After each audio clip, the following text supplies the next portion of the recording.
வந்து audio launch Jananayagan மலேசியாவில் இங்கே எல்லாரும் குமுறிக்கிட்டு இருக்காங்க. ஏன் இங்கே பண்ணியிருக்கலாமே, நம்ம ஒரு பெரிய கூட்டத்தை காட்டியிருக்கலாமே அப்படின்னு பேசிகிட்டு இருக்காங்க.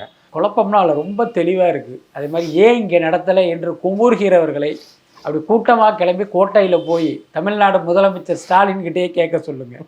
ரொம்ப வெளிப்படையான ப்ராக்டிக்கலான விஷயம் என்னென்னா, இங்கே அந்த ஜனநாயகன் ஆடியோ லான்ச்சை நடத்த இவர்கள் முயற்சி செய்தால் அதற்கு தமிழ்நாடு அரசிடமிருந்து உரிய அனுமதி கிடைக்காது.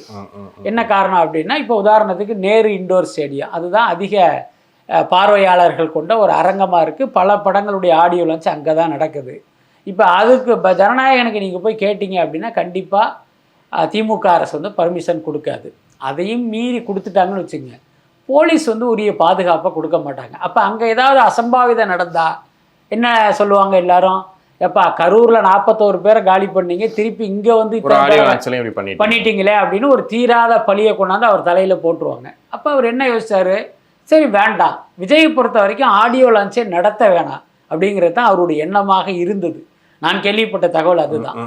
கேவிஎன் நிறுவனம் என்ன பண்ணிட்டாங்க, சார் நாங்கள் வந்து இவ்வளோ பட்ஜெட் அந்த படத்தை எடுக்கிறோம், நமக்கு என்னன்னு கேட்டிங்கன்னா ஆடியோ லான்ச் கண்டிப்பாக நடத்தியே ஆகணும் அப்படின்னு விஜய்கிட்ட பேசி அவரை கன்வின்ஸ் பண்ணி முதல்ல இவங்க செலக்ட் பண்ண நாடு வந்து துபாய் தான்.